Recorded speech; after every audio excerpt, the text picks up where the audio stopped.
حضرت عبد المطلب کی پشت میں پہنچا۔ اللہ تعالیٰ نے انہیں 10 بیٹے عطا فرمائے۔ انہوں نے منت مانی تھی، اے اللہ اگر تو مجھے 10 بیٹے دے اور وہ جوان ہوں، تنو مند ہوں، تو میں ایک بیٹا تیرے راستے میں قربان کروں گا۔ جب حضرت عبداللہ جو کہ حضرت عبد المطلب کے چھوٹے فرزند تھے، ان کی عمر 18 سال ہوئی تو حضرت عبد المطلب کو اپنی منت یاد آئی۔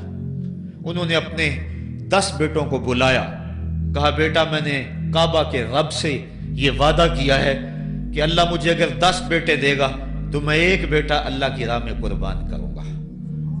اب تم بتاؤ تمہاری رائے کیا ہے؟ کہانی حرم کی پھر دوبارہ دہرائی جا رہی ہے۔ کہا رائے بتاؤ۔ 10 کے 10 بیٹوں نے گردن خم کر دی۔ کہا ایک بیٹے کو ذبح کرنا ہے۔ کہا جس کو چاہو۔ کہا نہیں، میں قرعہ ڈالتا ہوں۔ جب قرعہ ڈالا تو حضرت عبداللہ کے نام قرعہ نکل آیا۔ فرشتے پھر دم بخود تھے، مالک تو نے اس کی پشت میں امانت رکھی ہے اور آج اس کو بھی ذبح کیا جائے گا۔ کائنات پر پھر کوہرام مچنے لگا۔ حضرت عبد المطلب آستینے چڑھا رہے ہیں، ہاتھ کے اندر چھری ہے۔ یہ خبر پورے مکے میں پھیل گئی، سارے سردار دوڑے آئے۔ کہا عبد المطلب یہ رسم تو نہ ڈالو، اس کا ادا کرنا مشکل ہو جائے گا۔ کہا میں نے کعبے کے رب سے یہ منت مانی تھی اور اللہ نے وہ منت پوری کر دی۔ اب میں تو جب قرعہ نکالا تو میرے اس فرزند کے نام قرعہ نکل آیا، میں اس منت کو ہر صورت میں پورا کروں گا۔ لوگ اکٹھے ہو گئے، منت سماجت کر رہے ہیں، لیکن حضرت سیدنا عبد المطلب ہر صورت میں اپنی اس منت کو پورا کرنے کے لیے مصر ہیں۔ پھر کہا کہ حجاز کی حرافہ اس کے پاس چلتے ہیں اور جا کے اس کے سامنے یہ مسئلہ رکھتے ہیں۔ بعض نے لکھا کہ حجر کی کہنا کے پاس جاتے ہیں۔ با اختلاف روایات وہ حجاز کی حرافہ کے پاس پہنچے۔ جب اس کا پتہ کیا تو وہ خیبر میں تھی، تو اس کے پاس سارے سردار اکٹھے ہو کے گئے کہ اس طرح ہمارے سردار نے منت مانی تھی تو اب وہ بیٹے کو ذبح کرنے کے لیے تیار ہے، تو تم بتاؤ کس کے بارے میں ہمیں کیا کرنا چاہیے۔ اس نے کہا کل آنا، میرا تابعی آئے گا تو میں اسے پوچھوں گی، جو مجھے کہے گا میں تمہیں بتا دوں گی۔ اگلے دن یہ سردار پھر اس حرافہ کے پاس پہنچے۔ اس نے کہا کہ میرا تابعی آیا تھا، پہلے تم یہ بتاؤ کہ تمہارے ہاں کسی شخص کی دیت کتنی ہے؟ جو شخص مقتول ہو اس کی دیت قاتل کتنی دیتا ہے؟ انہوں نے کہا 10 اونٹ۔ کہا جاؤ پھر ایک طرف 10 اونٹ رکھو اور ایک طرف عبداللہ کا نام رکھو اور قرعہ ڈالو۔ اگر 10 اونٹوں کی طرف قرعہ نکل آیا تو 10 اونٹ ذبح کر دینا، اور اگر عبداللہ کی طرف نام نکل آیا پھر دوبارہ 10 اونٹ ادھر اور رکھنا، 20 رکھنا، اور اس طرح اونٹ 10-10 بڑھاتے جانا۔ جب قرعہ عبداللہ کے نام سے ہٹ کر اونٹوں کی طرف نکلا تو پھر اتنے اونٹ ذبح کر دینا۔ میرے تابعی نے یہی حل بتایا ہے۔ کہا ٹھیک۔ آئے اور آ کے ساری بات سنائی۔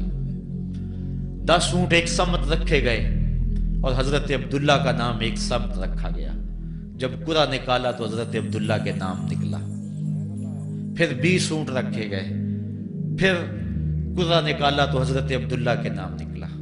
پھر 30 اونٹ رکھے گئے، قرعہ حضرت عبداللہ کے نام نکل رہا ہے۔ 40 اونٹ رکھے گئے، 50 رکھے گئے، 60، 70، یہاں تک کہ 100 اونٹ رکھے گئے۔ 100 اونٹ جب ادھر ہو گئے، اب قرعہ نکالا تو اونٹوں کے نام نکل آیا۔ سارے خوش ہو گئے کہ اب قرعہ اونٹوں کے نام نکل آیا، عبداللہ کی جان بچ گئی۔ لیکن حضرت عبد المطلب فرمانے لگے کہ میں ایسا نہیں کروں گا۔ کہا کیا کرو گے؟ کہا ایک مرتبہ نکلا ہے، 3 مرتبہ قرعہ ڈالو۔ اگر تینوں مرتبہ عبداللہ کے نام کی بجائے اونٹوں کے نام نکلا تو پھر میں سمجھوں گا کہ اللہ کی طرف سے یہی مرضی ہے، ورنہ میں اپنے بیٹے کی گردن پہ چھری رکھ دوں گا۔ اللہ اکبر! مکے کے اندر سردار بھی دعائیں مانگ رہے ہیں۔ اللہ اکبر! ایمن بھی دعا مانگ رہی ہے، مکے کے پربت دعائیں مانگ رہے ہیں، کائنات کا ذرہ ذرہ دعائیں مانگ رہے ہیں۔ قرعہ جب ڈالا گیا تو دوسری مرتبہ بھی قرعہ اونٹوں کے نام نکلا۔ اب تیسری مرتبہ جب قرہ ڈالا گیا تو ہر ایک کا دل دھڑک رہا ہے. حضرت عبد المطلب تیار ہیں. کہا اگر تیسری مرتبہ بھی قرہ اونٹوں کے نام نہ نکلا تو میں اپنے بیٹے کی گردن پہ چھری پھیروں گا، چونکہ میں نے کعبے کے رب سے منت مانی ہوئی ہے. جب تیسری مرتبہ قرہ ڈالا گیا تو وہ بھی اونٹوں کے نام نکلا. 100 اونٹ ذبح کر دیے گئے. حضرت عبداللہ جو کہ حضور کی امانت کے امانت دار تھے، ان کی زندگی محفوظ ہوئی. حضور علیہ السلام فرمایا کرتے تھے انا ابن الذبیحین، لوگوں میں 2 ذبیحوں کا بیٹا ہوں. ایک ذبیح اسماعیل علیہ السلام ہے اور ایک ذبیح میرے والد حضرت عبداللہ رضی اللہ تعالیٰ عنہ. جلدی سے حضرت عبداللہ کی شادی کی گئی. حضرت آمنہ سلام اللہ علیہا آپ سے نکاح ہوا. شادی کو ابھی چند ماہ ہی گزرے تھے کہ حضرت عبداللہ رضی اللہ تعالی عنہ شام کی طرف تجارت کی غرض سے گئے. واپس جب مدینہ طیبہ پہنچے تو ان کی طبیعت خراب ہو گئی. تو وہ چند لمحے چند دن وہاں رک گئے. قافلہ بھی رکا لیکن طبیعت سنبھل نہیں رہی تھی. قافلے والے انہیں وہاں چھوڑ آئے اور واپس آ گئے. کچھ دنوں کے بعد خبر پہنچی کہ حضرت عبداللہ رضی اللہ تعالیٰ عنہ کا مدینے میں انتقال ہو گیا ہے. حضور علیہ السلام شکم مادر میں. فرشتوں نے کہا مالک تیرے نبی تو شکم مادر میں یتیم ہو گیا. اے اللہ تیرا نبی تو شکم مادر میں یتیم ہو گیا. آواز آئی آنا حافظہ و آنا ناصرہ و آنا کافلہ، تم کیوں پریشان ہوتے ہو؟ میں اس کی حفاظت بھی کروں گا، اس کی مدد بھی کروں گا، اس کی کفالت بھی کروں گا. حضرت آمنہ سلام اللہ علیہا کے دل میں یہ خیال تھا کہ میں اپنے شوہر نامدار جس کے چہرے کو ابھی میں نے جی بھر کے دیکھا بھی نہیں تھا اس کی قبر پہ جاؤں. لیکن جو امانت تھی اس امانت کے تقاضے ان کو اس سفر سے روکتے رہے. حتیٰ کہ حضور کی ولادت ہوئی.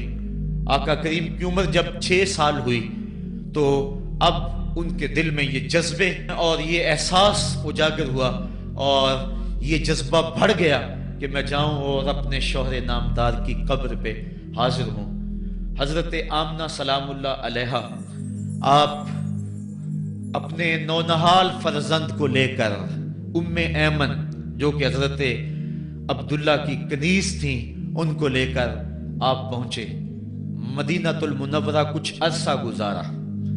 اللہ کے محبوب علیہ السلام کو کسی یہودی نے دیکھا تو اس نے یہ خبر گرم کر دی کہ وہ جو موعود نبی ہے جس کا وعدہ ہماری سابقہ کتابوں میں ہے وہ یہی ہے.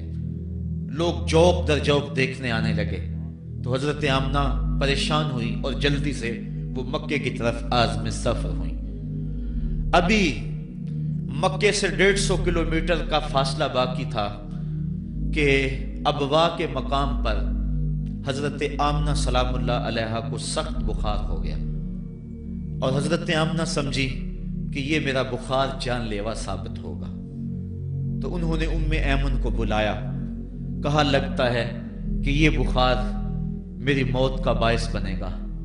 میں تمہیں وصیت کرتی ہوں کہ میرے بیٹے کو بحفاظت امیر قریش عبد المطلب تک پہنچا دینا. اور اس کے بعد حضور کو حضرت آمنہ نے بلایا، اپنے سامنے بٹھایا، سر پہ ہاتھ رکھا. حضرت آمنہ حضور سے کچھ باتیں کرنا چاہ رہی تھی. وادی ابوا کے اندر یہ منظر بڑا دل گداز تھا.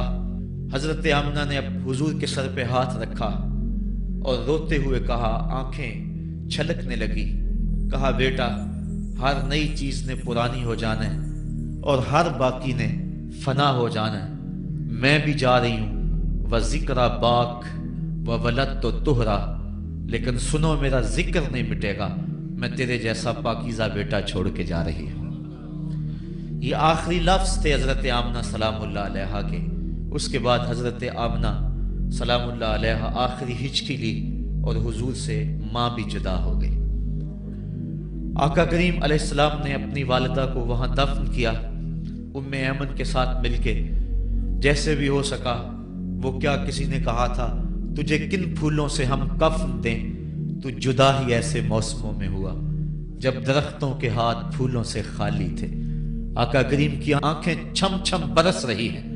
حضرت ام ایمن حضور کو اپنے ساتھ چمٹا لیا اور مکہ المکرمہ پہنچ کے حضور کے دادا کے سپرد کیا۔ 2 سال تک وہ حضور علیہ السلام کو اپنی کفالت میں انہوں نے رکھا۔ کعبۃ اللہ کے سائے میں ان کی مسند بچتی تھی اور ان کے بیٹوں میں سے اور قوم کے کسی فرد کو یہ ہمت نہیں ہوتی تھی کہ اس مسند کے اوپر بیٹھے، دور ہٹ کے بیٹھتے تھے، لیکن حضور جب آتے تو اس مسند کے اوپر چڑھ کے بیٹھ جاتے۔ حضور کے چچا اور حضور کے دیگر عزیز و اقارب کہتے کہ بیٹا نہ چڑھو، تو حضرت عبد المطلب کہتے رہنے دو، یہ بڑی شان والا بیٹا ہے۔ ان سے محبت کرتے، ان کو اپنے ساتھ سلاتے۔ 8 سال کی حضور کی عمر ہوئی کہ امیر قریش کا بھی انتقال ہو گیا۔ ابن حشام نے لکھا ہے کہ جب امیر قریش کا انتقال ہوا تو سوگ میں مکے کے بازار بند ہو گئے، پورا شہر جنازے میں امٹ آیا، لیکن 8 سال کا بچہ تھا، بلک بلک کے رو رہا تھا۔ آج وہ سایہ بھی اٹھ گیا۔ پھر چچا کی کفالت میں گئے اور انہوں نے جس انداز سے کفالت کی اور محبتوں کا ثبوت دیا وہ الفتوں کی ایک لمبی داستان ہے۔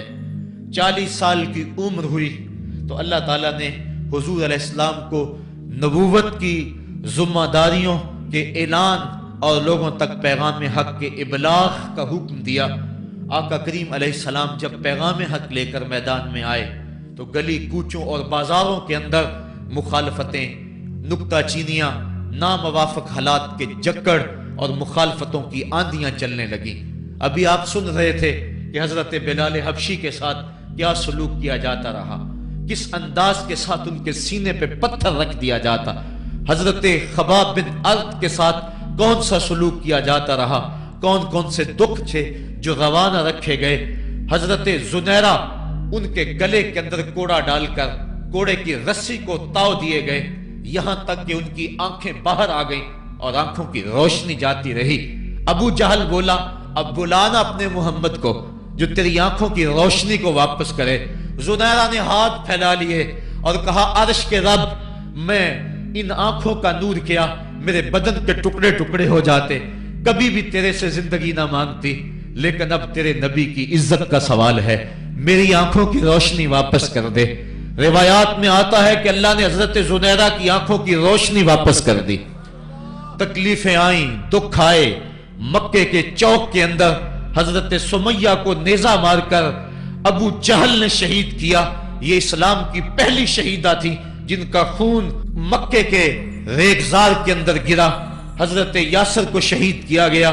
یہ حضرت عمار ابن یاسر کے والد تھے اور سمیہ حضرت عمار ابن یاسر کی والدہ ماجدہ تھی۔ حضرت عمار ابن یاسر کو تختہ سیتم پہ رکھا گیا اور انہیں کوڑوں سے ان کی تواضع کی گئی۔ آقا کریم آئے، عمار ابن یاسر دکھوں اور اذیتوں میں سے 2-4 تھے۔ آقا کریم نے سر پہ ہاتھ رکھا اور کہا صبرن آل یاسر، صبرن آل یاسر ان موعدکم الجنہ۔ کہا آل یاسر صبر کرو، آل یاسر صبر کرو، میں تمہیں جنت کا وعدہ دیتا ہوں۔ تکلیفیں آئیں، دکھ سہے۔ اس راستے کے اندر مکے کی گلیوں میں حضور کے ساتھ جو سلوک ہوا کون بھول سکتا ہے۔ کبھی کانٹے بچھ رہے ہیں، کبھی حضور کی راہوں میں گڑھے کھودے جا رہے ہیں، کبھی اوجریاں ڈالی جا رہی ہیں بدن اطہر کے اوپر۔ ابو لہب اپنے گھر کا کوڑا اٹھا کر حضور کی دہلیز پہ ڈال جاتا ہے۔ عقبہ بن ابی معیط حضور کے گلے کے اندر کپڑا ڈال کے اس کو تاؤ دیتا ہے۔ حضور فرماتے ہیں جتنے دکھ اس نے مجھے دیے کسی نے نہیں دیے۔ اذیتوں کی داستانیں رقم ہو رہی ہیں۔ آقا کریم علیہ السلام کے شفیق چچا بھی انتقال کر جاتے ہیں۔ جب گھر آتے تو اپنی زوجہ حضرت خدیجۃ الکبریٰ سے دکھڑے کہتے، وہ بھی انتقال کر جاتی ہیں۔ اس سال کا نام عام الحزن رکھا جاتا ہے، دکھوں کا سال، مصیبتوں کا سال۔ آقا کریم بہت دل برداشتہ ہوئے قوم سے، پھر سوچا چل طائف چلتا ہوں اور طائف والوں کو پیغام حق دیتا ہوں، شاید میری آواز پر وہ لبیک کہہ دیں۔ 1 مہینے کا سفر کر کے حضرت زید بن حارثہ کو ساتھ لے کر طائف پہنچے۔ ان کے 3 سردار تھے، عبد یالیل بن عمر، حبیب بن عمر اور مسعود بن عمر۔